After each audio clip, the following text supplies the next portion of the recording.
And I'm just frozen in total shock and horror. Like, besides the awful headache, I'm completely numb and disconnected from my body because my entire life and my entire perception of who I am is being shattered into a million pieces. This is the Wall of Silence podcast, the ACNA 2 story. An account of church abuse and cover-up in the Anglican Church in North America, of things done and left undone, and why we should care about it.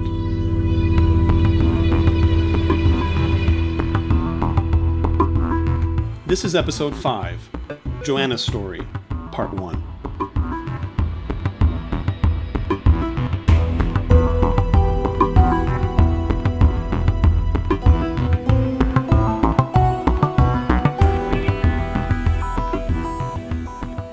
A disclaimer. This episode contains accounts and references to rape, sexual assault, and sexual harassment.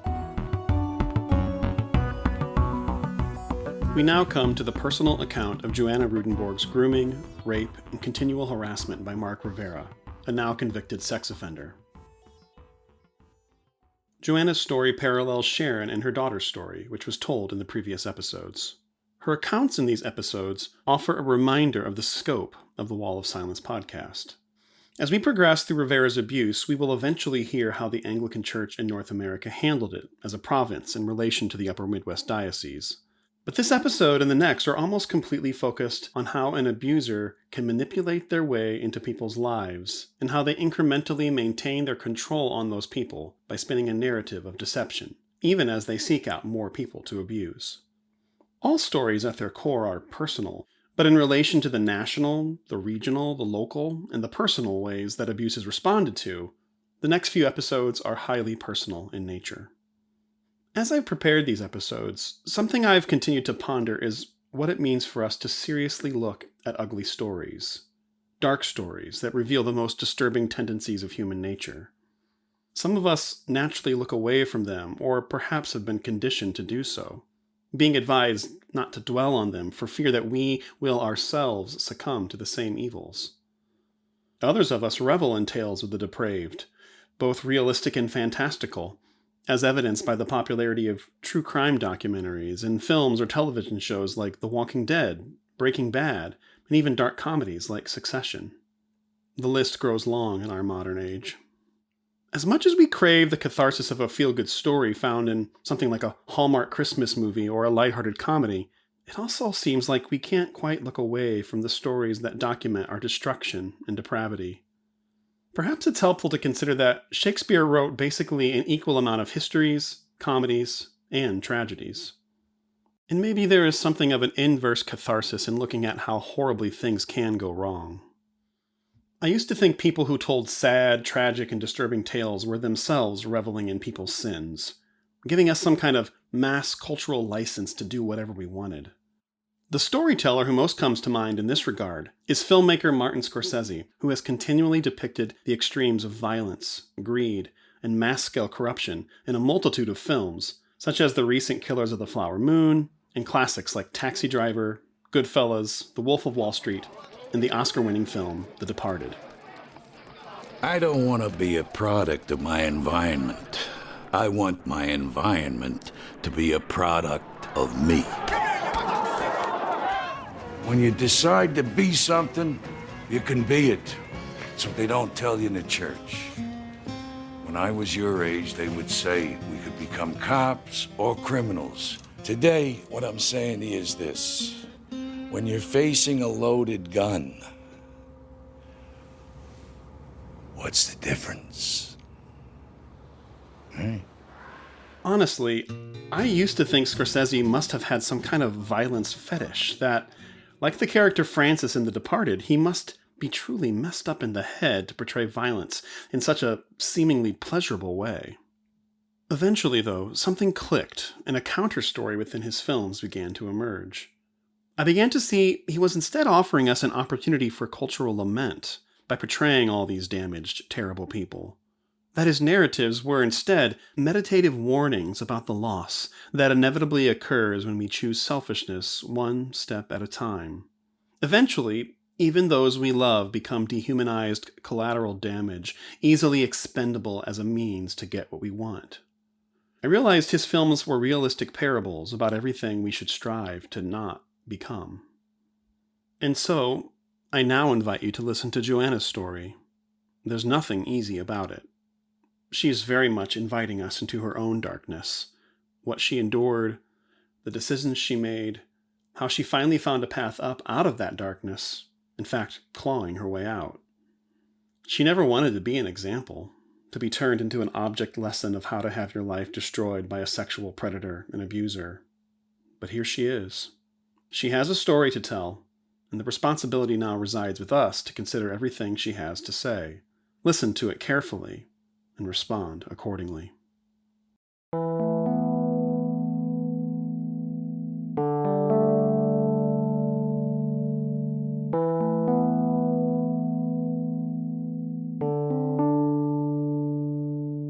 I'm going to tell a relatively short account of my abuse story, and I want to preface this story by saying it's basically impossible to really explain intimate manipulative abuse briefly to a general audience. It's pretty easy to tell my story to other survivors, but it's still hard to tell it to everyone else.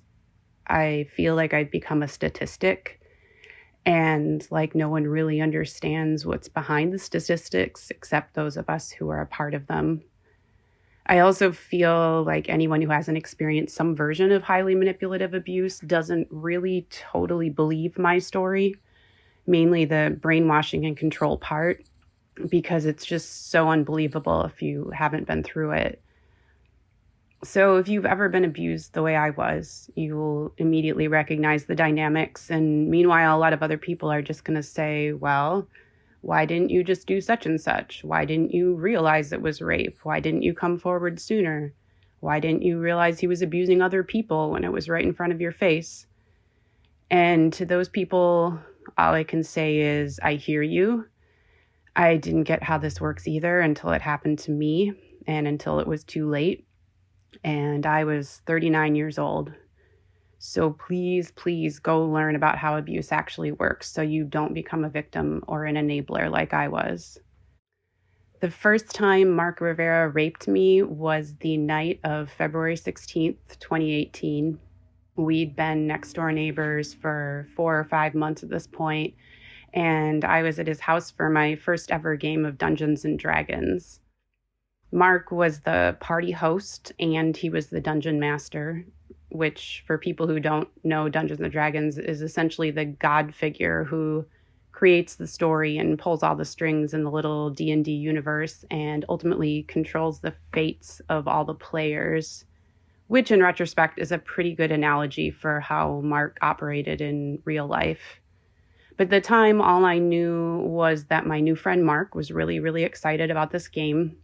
He'd spent all this time preparing for it and preparing me for it by getting me alone and talking me through my character for hours and showing me this movie and this TV show episode about Dungeons and Dragons and generally hyping it up to be this big event. So the players are me and my brother and 2 of Mark's friends, and I think both of his older kids, and we're all plotting together and moving our little characters around on this elaborate game board and fighting monsters and laughing and joking, and the adults are drinking alcohol, and it goes on for hours. I think it ends around 11 or midnight. And the last thing I remember is talking to Mark's friend Chris after the game, after most people have left, and then I black out and stop forming memories. The next morning, I wake up at home in my bed, and the first thing I realize is that I have a pounding headache. And the second thing I realize is that I'm totally naked. So I immediately know something is very, very wrong because I don't sleep naked and I have this terrible hangover and this giant memory gap. And before I can even form any idea of what might be going on, there's a knock at my door. And I'm all blurry and confused, and I scramble to get dressed, and I open the door, and it's Mark. I have no idea to this day how he showed up at my door essentially right after I gained consciousness that morning, but he did. And he hands me some pills, like, obviously you have a bad hangover, now here, take some ibuprofen or whatever. And he comes in and sits down and starts asking me what I remember from the night before. And I say, basically nothing after this specific conversation with Chris. And he looks me dead in the eye and starts to tell me this very elaborate story of what supposedly happened after that. He tells me I was very drunk and he and Chris decided they should walk me home, which for context is a 30-second walk to my house next door. And I'm wandering off and talking drunkenly, and they finally get me home and into bed and go back to his house. And he finds my phone there and decides to bring it back to me a little bit later. And he comes back to my house and sits down on my bed to check on me, and we're talking. And supposedly I'm suddenly quite lucid and I lean over and kiss him. This is Mark's story. I kiss him and he's shocked, but helpless to resist. And then supposedly we make love, as he calls it, nonstop for 3 hours. And it's this earth-shattering, once-in-a-lifetime experience for him. So to back up for just a second, I've just moved to this small town where everyone I know is a part of this fairly conservative Christian social circle. It's a place I lived as a kid. I have a lot of history there, but I've been away for a long time. And at this point in my life, I no longer identify as a Christian, but I am automatically included in the local church community socially because these are my friends and neighbors. And, my godfather is the priest. Half the church lives within 5 minutes of me. And over the past months, I've been settling in and making new friends, and it's going well. And now, out of nowhere, I'm sitting in my kitchen, and the church catechist is telling me that he and I had this life-changing sexual encounter that I don't remember at all. And he's essentially drooling over me like a lovesick teenager having his first real crush and going on. And I'm just frozen in total shock and horror.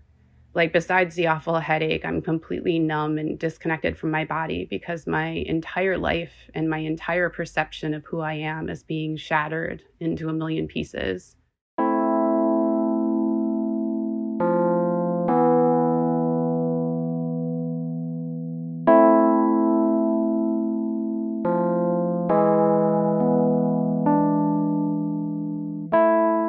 So when I can finally put words together, I ask him, how are we going to tell his wife? And he gets really solemn and deliberate and tells me he's not going to tell his wife.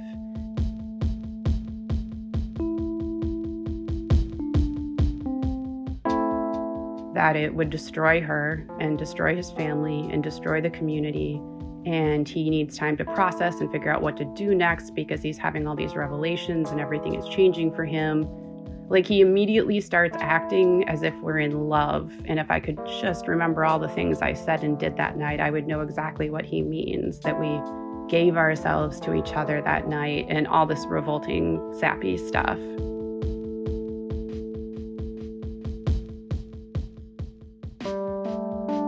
And from that moment on, my life becomes this sort of zombie nightmare where I'm technically alive, like walking around, going through the motions, but everything inside is just hollowed out and numb.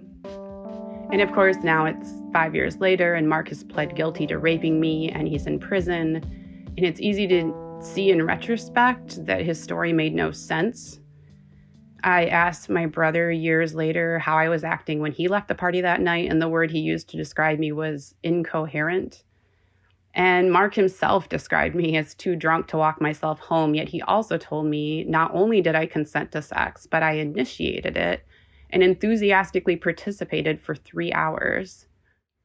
And I remember none of this, and he seems to remember it all in explicit detail. So it's a textbook rape case, like a Bill Cosby or Brock Turner style rape case. But in that moment in my apartment that morning, I have 2 theoretical options. Either I believe this disgusting, incomprehensible story he's telling me, or I realize that my neighbor, who's been in this community for more than 20 years and is a married church leader with 4 kids, is also actually a rapist and a cold-blooded liar. And I just can't make that mental leap from inside my traumatized brain. Like, it did not even occur to me that he could be lying. I just believed his story. And from there, over the next months, it's this endless bombardment of emotional manipulation and just relentless sexual energy being thrust in my direction every time we're alone together. And we're already working on garden projects as neighbors. Specifically, we're renovating this old greenhouse in his yard so we can start seeds indoor for spring planting. So he has this setup where he can keep getting me alone and feeding me these ideas and working on keeping me quiet.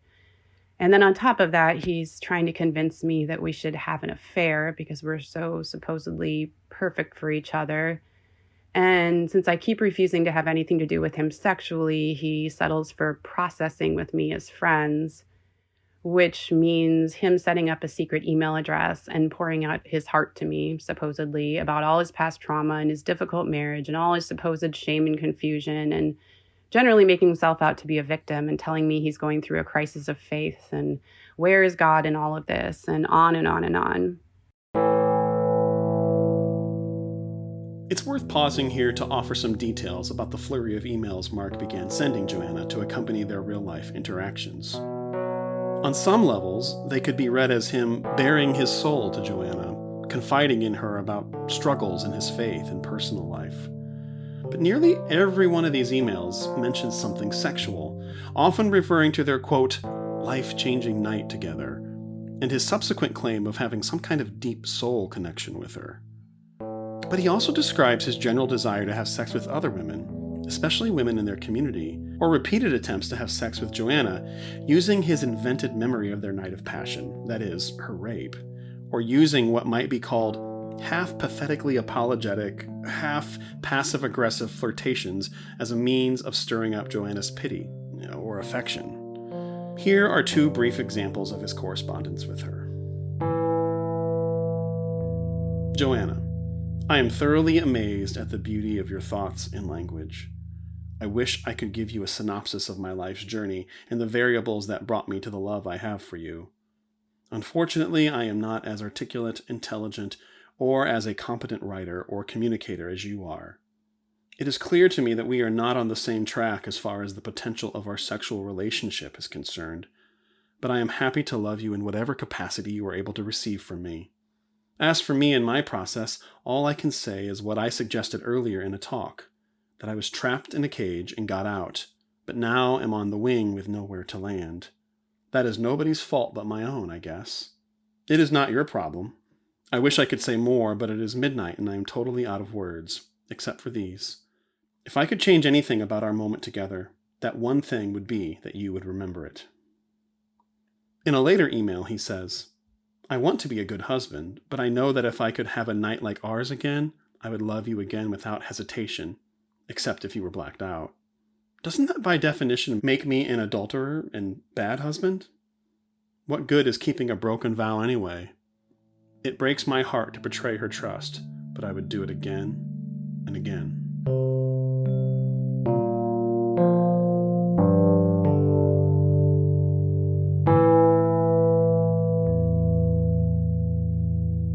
So pretty soon after the first rape, as I'm trying to figure out what to do, I beg him to talk to anyone besides me about it.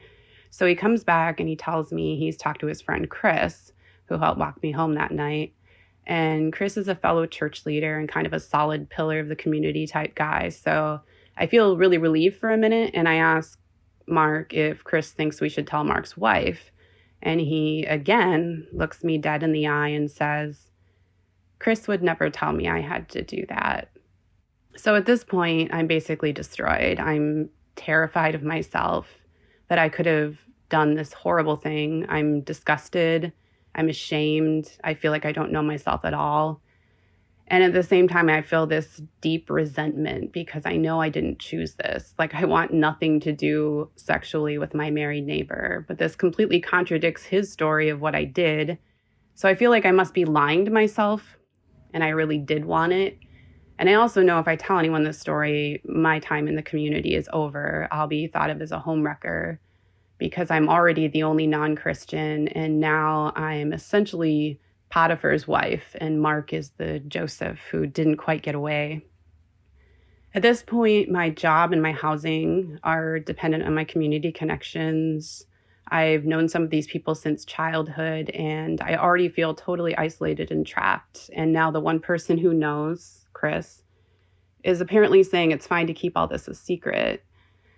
I won't find out until more than 3 years later that Chris himself is a sexual predator. As I knew him then, he was just a nerdy, bookish, soft-spoken Wheaton College professor, a church leader, a family man, someone people respected and went to for advice. I also feel like I'm not allowed to talk to Chris about any of it, that he's Mark's friend, not mine. So now it's like the three of us share this incredibly dark secret, but Chris never indicates that he knows anything. He acts totally normal around me as if nothing had ever happened, which just further confirms this feeling of being trapped and that I'm overreacting to the idea of hiding this thing. At the same time, Mark drops one or two very vague allusions to Chris having secrets of his own, but with no details, and in a way where it's clear I'm not supposed to ask for details. So in a certain part of my mind, I start down all these dark paths, wondering what I don't know.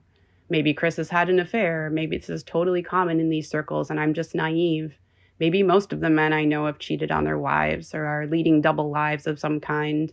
Maybe most marriages are a mess and I'm just this idealistic single person who's overly fixated on facing things honestly, while realistically speaking, deception at various levels is just how the world works and most people just don't want to know the truth.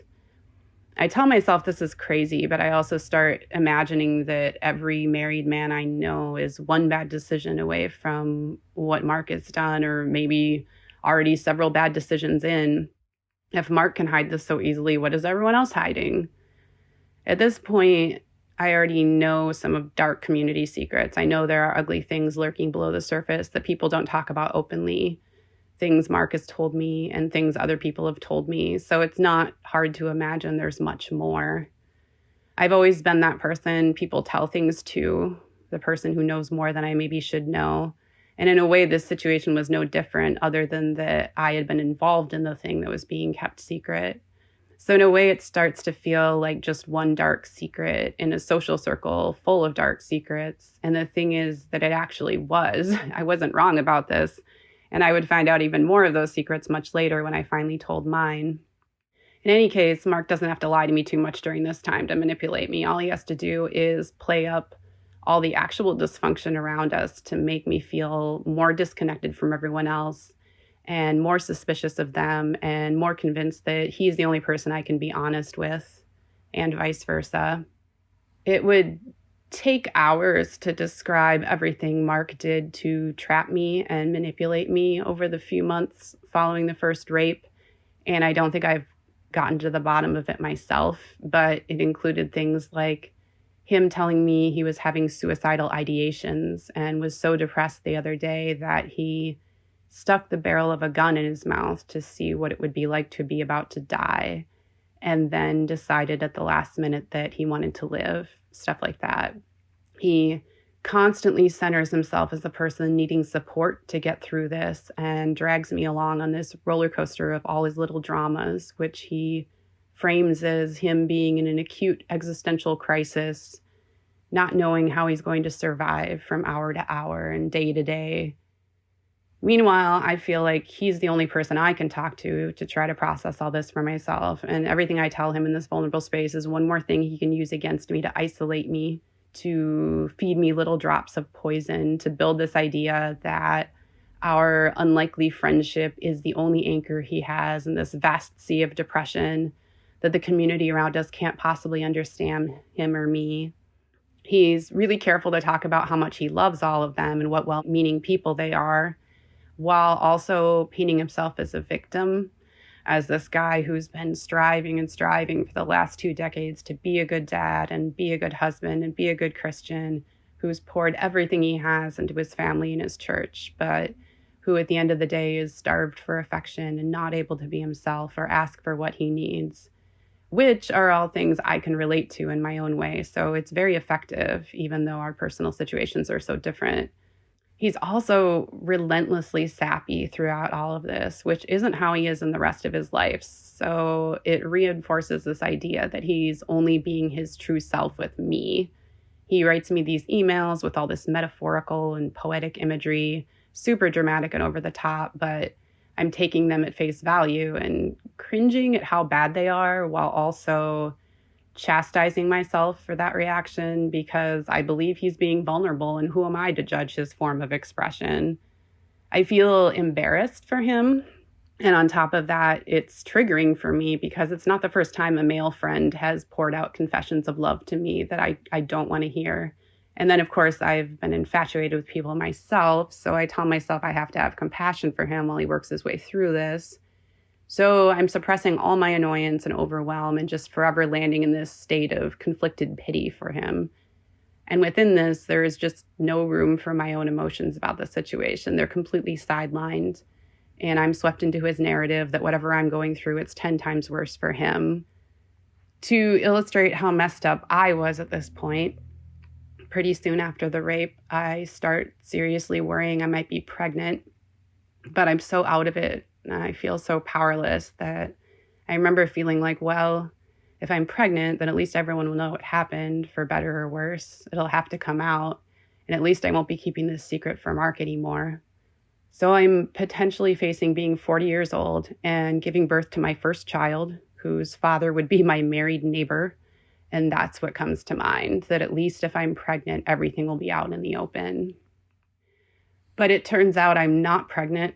So for the next couple of years, I'm living in this alternate reality where on the surface, Mark and I are just friends and neighbors. But every time he gets me alone, he's grooming me and maneuvering me to feel sorry for him and stay quiet. And within the first couple of months, he just wears me down, and I use all the energy I have left to ward off his sexual advances and try to support him through this supposed midlife crisis he's having. Meanwhile, unbeknownst to me, he's molesting a 9-year-old child and grooming another victim. And about a year after the rape, he tells me he's in a new romantic relationship because, and this is an important detail, Mark always framed all of this as being about love and connection, not about sex. And by now, I've washed my hands of his double life. He knows how I feel about it. I've tried to get him to go to counseling and address his issues. And he just spins everything to make me feel like I'm the only person he can talk to, the only person he can really trust, that the community doesn't understand me or him, and all we have is each other, et cetera, et cetera. My job is just to be his confidant and his emotional support and not judge him. All these textbook abuser moves, but I had no idea that's what was happening at the time. So he tells me he's having an affair, and now I have this new information I don't want to have, and he makes sure I know it's my obligation to keep it secret, because the same reasons as last time, it will destroy his wife and family. And now also for the sake of this new woman, so I don't destroy her reputation. And this woman is also very young, so he immediately paints this picture of her being extra mature and on his level, while at the same time leveraging her social vulnerability to convince me to stay quiet. At this point, he's also already bullied his way into getting access to my apartment whenever he wants it, while I'm away at work or wherever. So at one point in the conversation, he maneuvers me into saying he can hang out with this young woman at my apartment, which I almost immediately realize is him turning me into a direct accomplice to his affair, which of course, in retrospect, isn't an affair at all. It's predatory sexual abuse. And I feel even more completely trapped. Like I can't take back what I said. So I eventually just tell him to do whatever he wants. I just really don't want to know about it. A few months after he tells me about his quote unquote affair, the first child victim accuses him of sexually abusing her, and these other stories surface from minor victims. And all this time, I tend strongly towards believing these accusations, but I'm also failing to draw the connection between these stories and what's happening to me and the young woman, because Mark has framed my rape and her abuse as consensual acts between adults. So they seem entirely different to me than the children accusing him of abuse. Meanwhile, word in the community is that we need to treat Mark just as we always did, because if the accusations against him are false, he's facing total ruin and he needs our support. So I stay friendly and normal with him, even as I'm wondering if he's maybe the sickest and most perverted person I've ever known. Then a couple weeks later, he's arrested and goes to jail. And that is the very short version of how I became a rape victim and an enabler of my own rapist.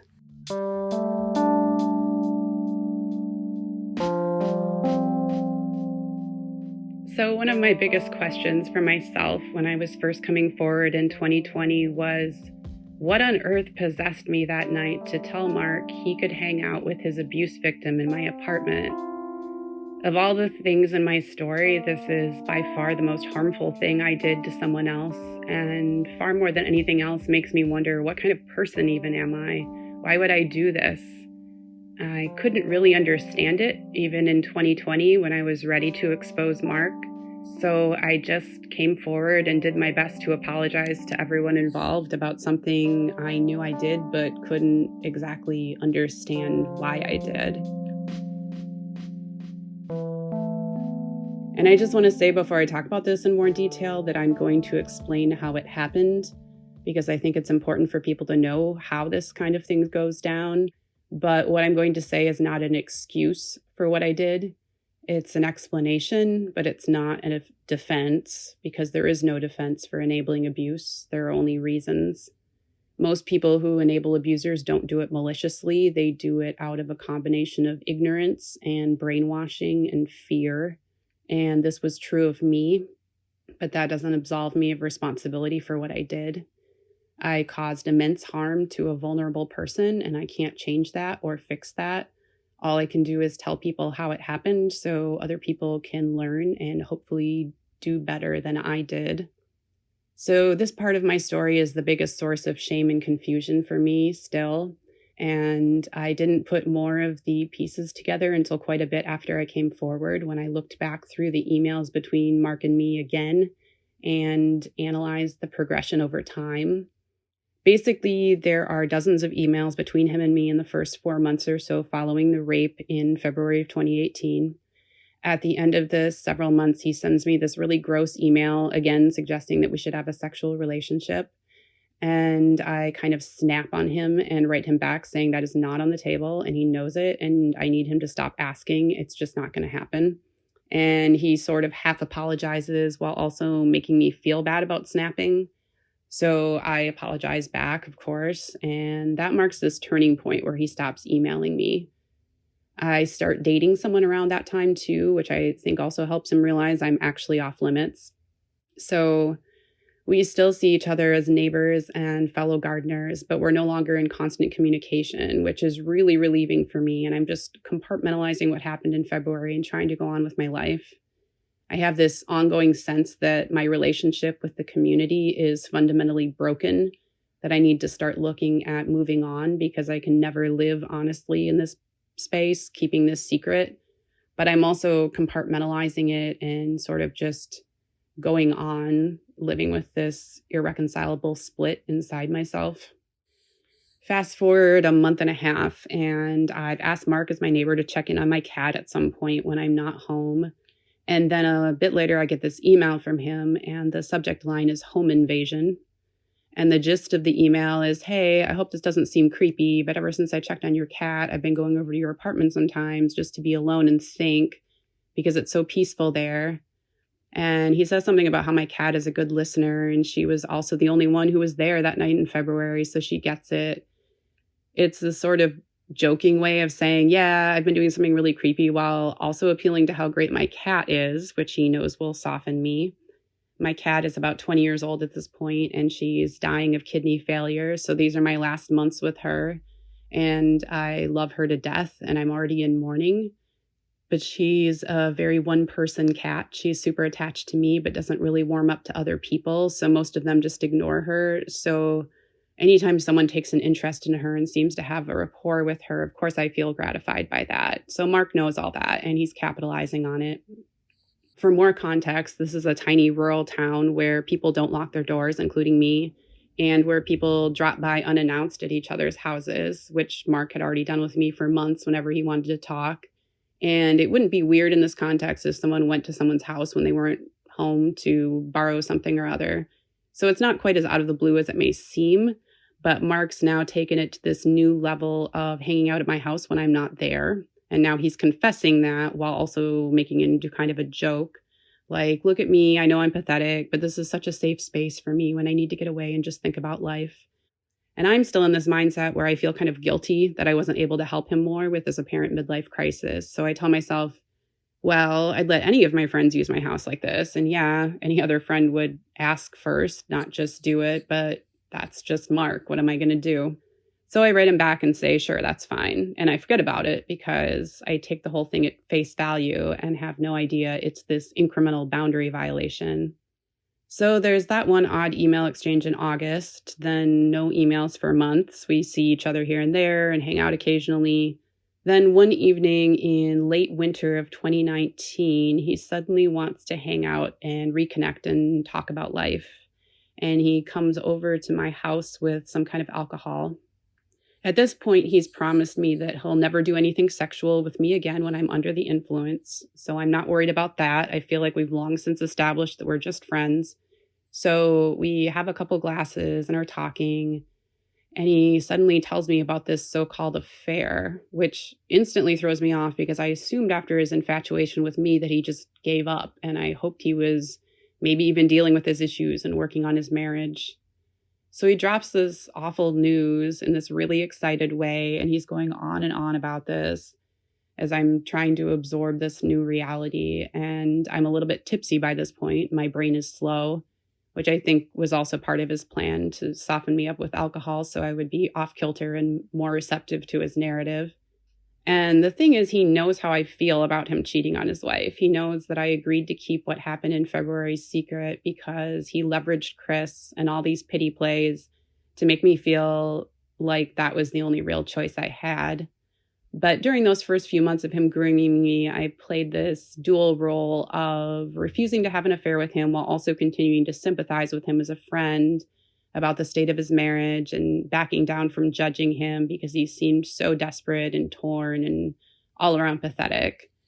He made it very clear that my moral values were mine and his were his, and they didn't match up, but that was just how life goes. And I, of course, thought since he was a Christian and knew adultery was wrong, that he'd eventually come to his senses.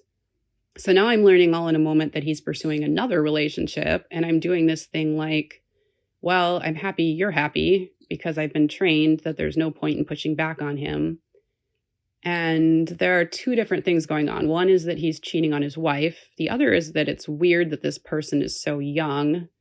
And of course, he knows that's a red flag. So he addresses it proactively like, yeah, isn't it so weird that there's this age gap, but somehow it still makes sense? Which is the point where anyone with a firm grasp of power dynamics is just like, no, Mark, it's not weird. It's categorically abusive and you're a sexual predator. And I have that notion somewhere in my brain that age is a power dynamic that can be exploited. But my sense of this also has a ton of caveats that immediately flood in, because anytime you're trying to make sense of something that doesn't make sense, your brain grasps at all these things to cobble together an excuse that preserves the abuser's narrative. On one hand, there are all the creepy old men who have hit on me over the years when I worked in the service industry. And there's the concept of rich older men with trophy wives, which is obviously repulsive. But there's also my married neighbors who have a 20-year age gap and got together when they were maybe 25 and 45, but had known each other when she was still a kid. And that's okay, right? They're doing fine. And there's another person peripheral to the community who apparently married her high school teacher. And that seemed to end up fine and everyone approved. And then there's my own formative childhood experience where I had a crush on a 21-year-old man at church when I was 14. And at this point, as I'm talking to Mark, I still have no idea that that man groomed me. My narrative for the past 25 years is just that I was a really mature 14-year-old, and that's why we connected. And the cuddles and hugs and long emotional conversations weren't bad. And maybe if things had gone differently, we would have ended up married. And while I'm glad that didn't happen, I've never realized how totally inappropriate it would have been. Overall, I also have this idea from childhood that girls mature faster than boys and that age is just a number.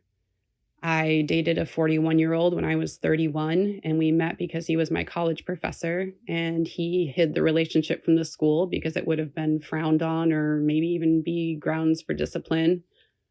And that relationship ended badly, but I never thought about the age or the authority gap being a problem. My own parents are 8 years apart, and they met when my mom was, I think, 21. So there are all these examples and more where age seemed immaterial. And I don't think I thought about them all consciously in that moment, but they are the backdrop for how I'm going into this situation. Meanwhile, Mark is super immature in a lot of ways and always seems to connect with younger people, which again is an actual red flag.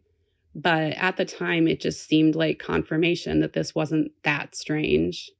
Plus, at this point, I think that his only extramarital dalliance ever has been with me, and we're close in age, and he's confessed his attraction to other adult women and to me. So my overall image is that he's generally attracted to people in his age range, and this is just a very unusual connection. Which I just want to say that this is why it's so important that we understand what grooming is and how some relationships are just categorically abusive because of the power dynamics involved. If we don't have these lines really clear in our heads and we aren't ready to stick to them, no matter what someone tells us, we are susceptible to an abuser manipulating us into thinking they're just one of those exceptions to the rule. It's a special case. They would never abuse anyone. If I'd had those lines crystal clear in my head, I would have identified 3 huge things that make this relationship abusive. First, the age gap. Second, that Mark is a church leader who always plays kind of a mentor role with teenagers and young adults. That's his thing, to be this informal youth pastor figure. So inevitably, he's been taking on that kind of role with this person. And third, it's all a secret, which means he's isolated her and she isn't going to tell anyone about it. But this last thing is also something he's done to me, and I failed to identify that as a problem because, again, I don't know the first thing about grooming and how isolating the victim in a secret relationship is central to practically every grooming situation. So I'm not making any of these connections. I'm just sort of nodding along as Mark feeds me all this nonsense about how he's so surprised this ever happened, that he had no idea she liked him. All the same things he told me about what supposedly happened with him and me a year before this. So I'm seeing this echo of the first scenario, and the narrative Mark created back then about himself is that he falls in love hard and fast, that he's a hopeless romantic. And I chalk this up to immaturity, that he can't separate love from infatuation. But I've already given him this speech a year ago, and he's rejected it. So again, it feels pointless to remind him that he's acting like a teenager instead of an adult who can recognize that feelings are just feelings and don't mean a connection between 2 people is written in the stars, which is always how he portrays it. I don't remember play by play how this conversation goes down, but at some point he segues into how it's just sad that spending time with her is the only real bright spot in his dreary life. But it's hard for them to find places where they can truly be alone and connect. Because again, it's all about connection and romance, not sex, which he says hasn't happened at this point anyway. And out of nowhere, I hear myself saying, well, you already hang out at my apartment whenever, you could just hang out here. And of course, he pounces on that. You would do that for me? Really? Oh my God, you're the best friend ever. I can't believe you would be that kind. Looking back on this, I realized that he normalized territorial rights over my apartment in those emails months before, then came over to my house with alcohol and a sob story and walked me up to this place where the next logical step in being a good friend seemed to be to offer to expand his privileges to include bringing someone else to my apartment. The next day, he sends me an email, the first email since the home invasion email exchange, where he's like, so you made an offer last night that I'm not sure you remember, which is a direct jab at me blacking out a year ago and him reinforcing the idea that he can't tell when I'm blackout drunk. So maybe I was last night too. And I read this email and I do remember. And I start to feel this alarm inside, like, oh no, what did I get myself into? Why would I ever say he could include my apartment in his extramarital relationship? This is a whole new level of complicity in him cheating on his wife. But I'm also defensive because he sort of poked at me as someone with an alcohol problem. So I reply all cheerily, like, of course I remember. But as it sinks in, I feel this sort of mounting terror. Keep in mind that at this point, I have no sense that this relationship is abusive, just that Mark is having an affair, and now I'm directly aiding and abetting that. But I've already offered, and I've already confirmed that offer, and I feel this deep, pervasive sense that I can't back out now.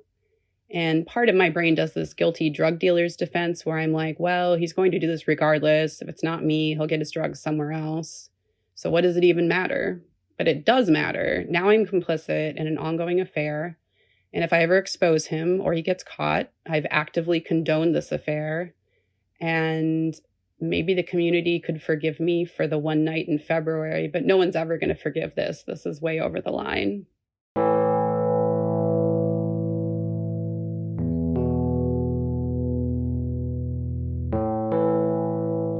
But immediately this immense feeling of futility sets in. I'm already compromised. I'm already full of shame.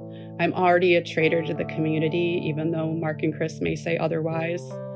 And much worse than that, I'm a traitor to my own values. I've already grudgingly accepted this sort of Bridges of Madison County defense where it's better not to tell the spouse who's been cheated on. But also, Meryl Streep presumably never sees Clint Eastwood again after the movie ends, so at least the affair is compartmentalized in time, but Mark's cheating is ongoing. And all this time I assumed it was a midlife crisis moment, but all of a sudden with no warning, I find out it's actually escalating.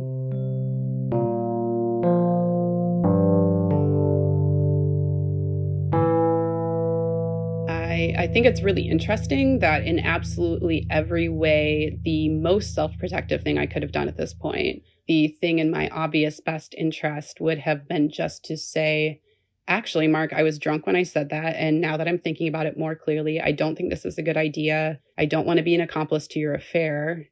Like in the most bare bones, selfish way, all morals aside, I gain nothing from this. And I have everything to lose at whatever point Mark gets caught. But I fundamentally feel like it's impossible to stand up to him and walk back my offer.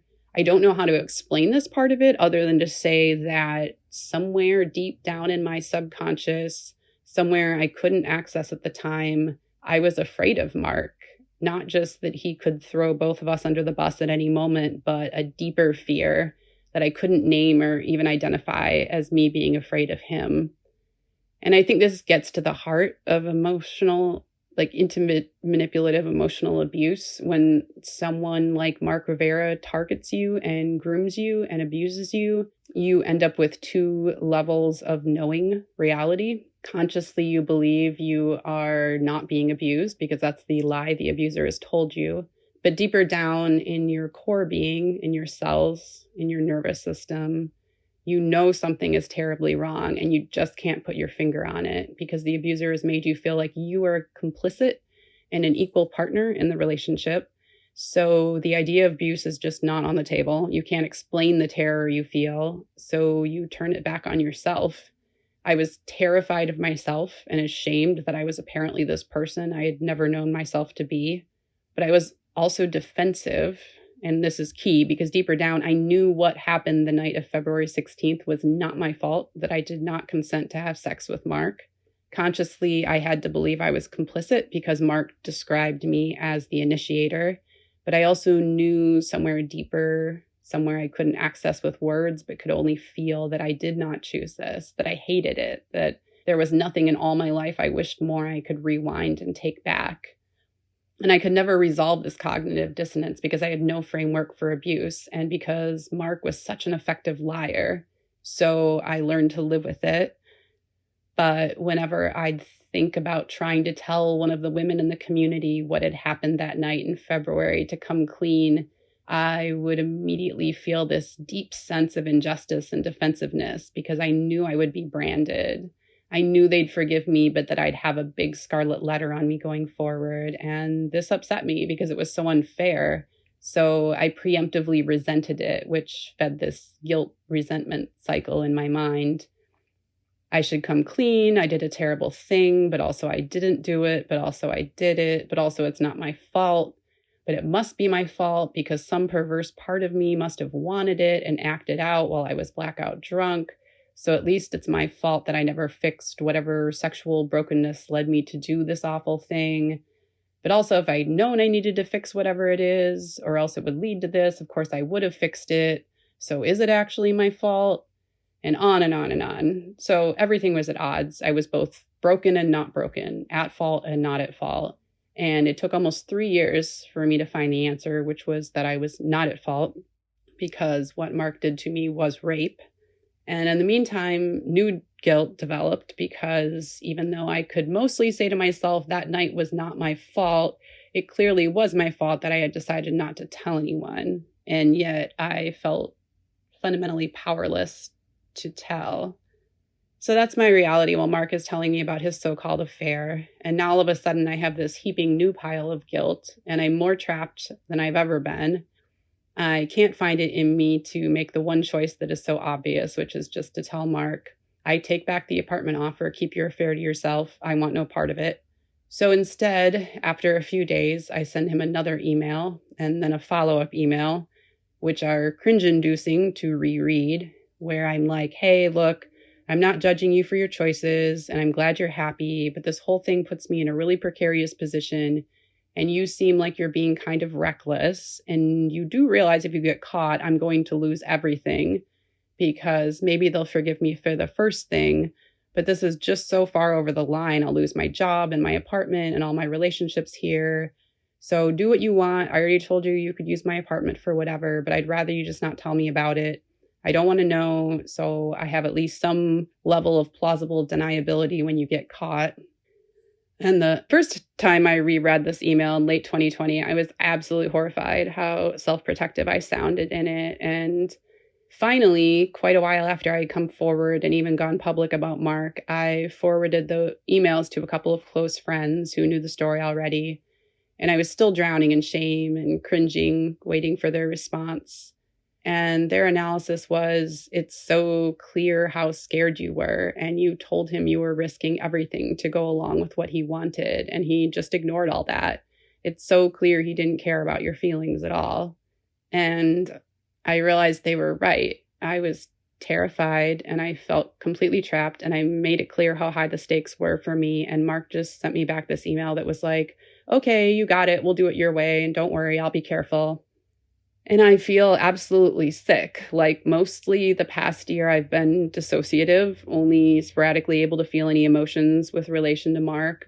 But this situation finally makes me feel something, some combination of nausea and deep-seated terror. I know he brought his victim to my apartment at least once after the initial conversation, but after that, he didn't talk to me about using my apartment more, I guess because I told him I wanted distance from it. So again, I learned to compartmentalize it all and accept a new normal. At some point early on, he casually mentioned telling my brother about all of it, since my brother also popped into my apartment randomly during the day because he was working nearby. And what if they ran into each other there? And my reaction was, don't you dare bring my brother into this. That's not fair to him. He didn't ask to be party to this situation. I don't think Mark was actually planning to tell my brother. I think he just said this to scare me and also to make it all seem more normal. Like, oh, your brother would get that it's not a big deal. I just took it as him being reckless. And it's interesting that I was deeply defensive of my brother, who didn't know anything at all at this point about anything. And I felt like I was protecting him from being in the compromised position I was in. But I had no concept of protecting myself, let alone protecting Mark's other victim. I just hoped Mark would realize the apartment thing was too risky, since my brother did stop by randomly when I wasn't there and would forget about it all. But I didn't know for sure, and I didn't want to know.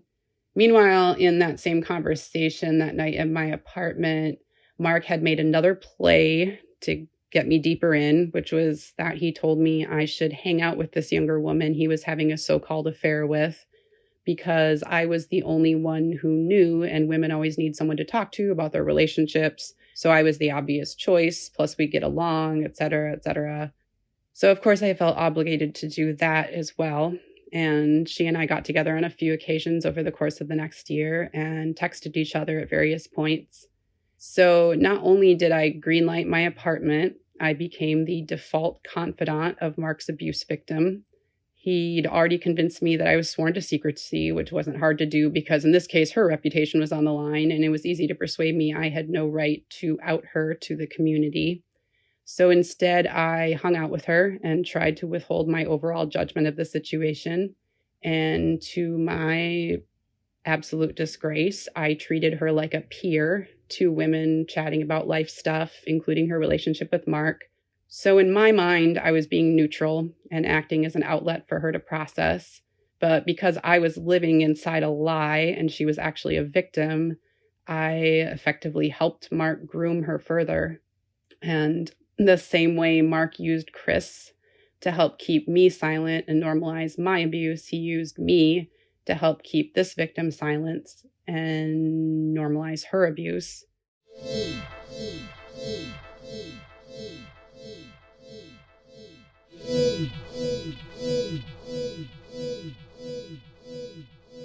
When you're being manipulated by someone like Mark, what you need more than anything else is someone to talk to who can tell you, actually, this is abuse. You need to get the hell out of there. So when the only other person who knows about the relationship seems to condone it, or even just doesn't tell you categorically that you're being abused, this is a massive betrayal that normalizes the abuse to you as the victim. And that's what I did. I became Mark's most direct enabler in the case of this victim.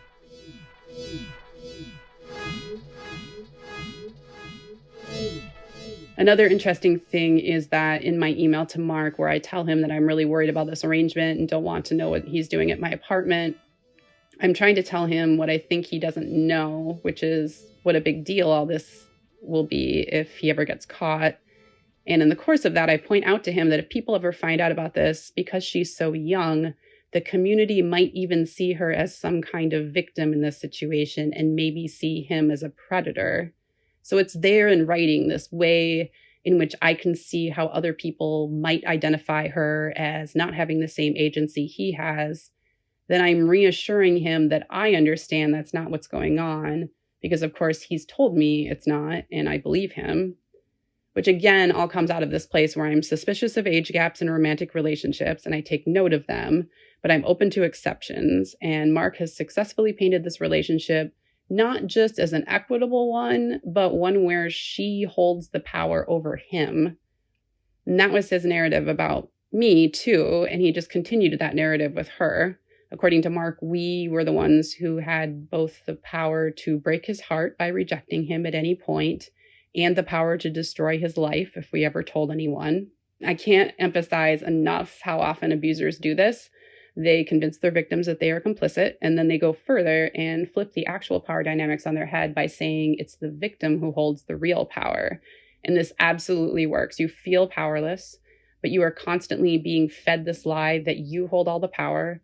So what you feel and know deep down and what you believe in your day-to-day life don't line up. So the dissonance just continues indefinitely. And the shame and guilt, because if you have all the power, why aren't you choosing differently? Why aren't you ending the relationship? Why aren't you exposing this person who's cheating on their spouse? And as long as the abuser can keep you stuck in that lie, they can control you, especially if you have the correct intuition, as a lot of victims do, that if you do come forward, you will somehow be more in trouble than your abuser. This is why in so many cases when the abuser is done with the victim will just quietly disappear and not speak up for years or ever, because there's no point in telling anyone, because you're still buried in shame and confusion. Plus it's going to burn so many bridges you can't afford to burn, because somehow you know that you will either be disbelieved or you'll be blamed for the abuse. So all of this happens, and I have this renewed sense that I just have to move out of Big Rock and get away somewhere where I can clear my head and no longer be living next door to Mark. And then a couple of months later, Sharon's 9-year-old daughter comes forward to say Mark has been abusing her. And a couple of weeks after that, Mark goes to jail. And I'm so relieved, because this does a few things. It stops his so-called affair. It gets him off the property so I don't have to see him on a regular basis. And it feels like it might just take care of everything. If he's found guilty, he might go away for a good long time. But in the meantime, there's a pause button on the lingering question of exposing him. It wouldn't be fair to do that while he was in jail, I figure, because how is his wife supposed to talk to him about it? Only on expensive phone calls to the jail. It's not like they can go to marriage counseling while he's locked up. So for 6 months, I have this respite where Mark can't actively cheat on his wife. So I'm not an accomplice. And I also feel more justified in not telling anyone what had happened to me. And even though I don't realize his affair with the young woman is really abuse, I do think it's a total dead end for her. And that if she can get some distance, she might lose interest in him and go a different direction, which would have to be better for her because I still believe in my own set of values that Mark has long since steamrolled, that whatever Mark says, this relationship has to be a net negative for them both, because cheating is just never good for a person's soul. All of this is, of course, me thinking she's actually acting with agency as a willing partner and kind of just being continuously confused how both of them could be Christians and yet keep doing what they were doing. All of my questions about why she was making the choices she seemed to be making would have been answered in 1 minute if I had been able to apply a framework of coercive control to the situation, but I just didn't have that framework. So one final thing about this situation. I distinctly remember the moment when the first little light flickered on and something tried more actively to tell me that what Mark had done to this young woman was abusive. It was summer of 2020, a few months before I would end up coming forward, and I was finally actively plotting my escape from Big Rock, and there was this little trail of breadcrumbs I was following unconsciously, things that helped give context to what was happening and eventually planted enough seeds in my brain to lead me to the next big steps that then led me to coming forward. At this point, I have no idea if Mark has resumed his so-called affair with this young woman or if it's long since over. We haven't talked about it in months, and at that point it seems to be over. She and I still text sometimes, but we don't discuss Mark by text, just everyday life things.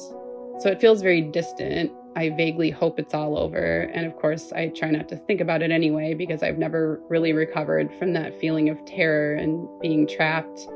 And at this point, Mark has raped me a second time, and I'm more and more disgusted with him and want as little to do with him as possible. So one day I'm scrolling Facebook and I see this really nauseating post someone shared about Steven Spielberg.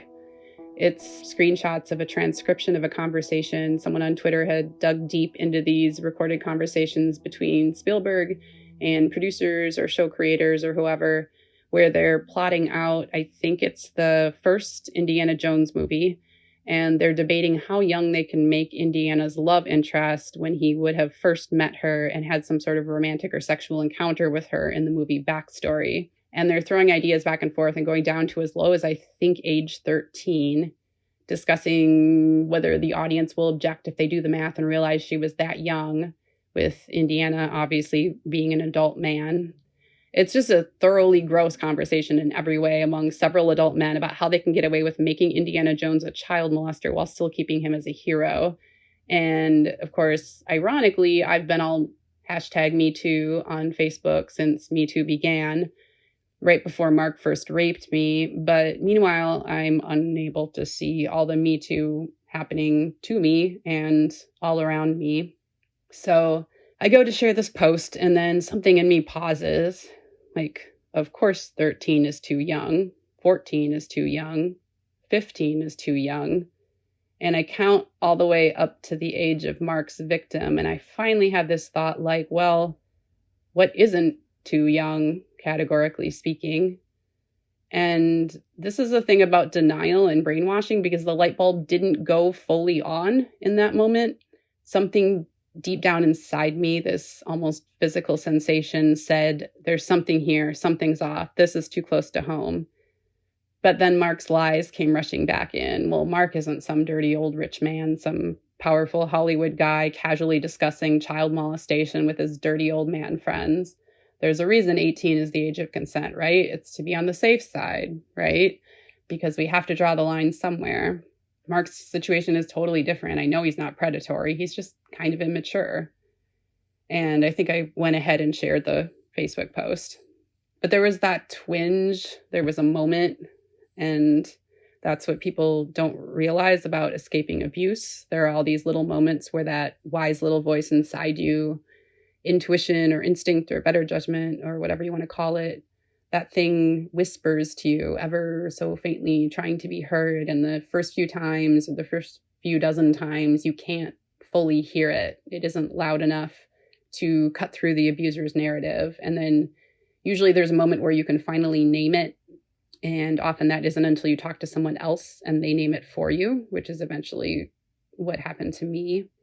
And then you look back and you see all the tiny moments that led up to it, all the ways you were fighting the abuse deep inside you somewhere, looking for an escape, looking for a way to explain what was happening, looking for a way to give it some shape and some definition outside of the abuser's narrative.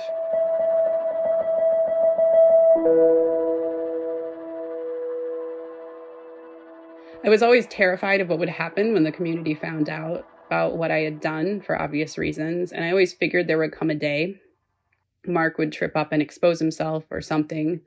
I think maybe I even knew deep down that eventually I would expose him once I could get away to a safe place. In retrospect, I think it was inevitable because I hated the secret so much and I couldn't ultimately live with the guilt. I just didn't have the psychological distance or support to come forward before I did. And when I finally followed the trail of breadcrumbs to the point where I told the whole story to someone who could name things for me, I realized very quickly that I had been raped and psychologically abused. And as that sank in, I pretty quickly realized that I was also an abuse enabler. And the reason I'm telling people about this part of my story is because that's the very worst part of it. It's one thing to be an adult victim of a sexual predator and to finally realize that's what he is. And it's another thing entirely to realize you directly helped him abuse a much more vulnerable victim. Not only will I never fully get over that, but how much worse is it for that victim? And I can drown in that shame all day long, and I have. But the only constructive thing I can do with it is tell other people how these things happen so they can avoid being either a victim or an enabler of someone like Mark. You can say #MeToo or #BelieveSurvivors all day long, but if you don't have an ironclad analysis of what abuse is, an abuser can worm his way in and convince you that what he's doing isn't abuse. And I know there are people out there who have never gotten blackout drunk, who don't have the specific vulnerabilities I had in my situation, who may even have a decent analysis of grooming, who think this would never happen to them. And they're right. Exactly what happened to me wouldn't happen to them, but that's the whole point. Abusers are highly adaptable, and an abuser that's going to target you will find your vulnerabilities and they'll groom you accordingly. And no defense is perfect, but the more you know, the more stories you hear, the more you put the pieces together and draw hard lines around certain types of behavior, the better of a shot you have at not falling for it when an abuser targets you.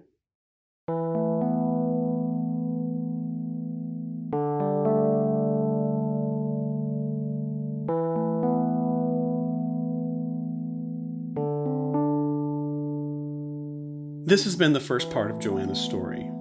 Part 2, when she finally breaks free, addresses the abuse, and decides to go public with her story, continues in the next episode.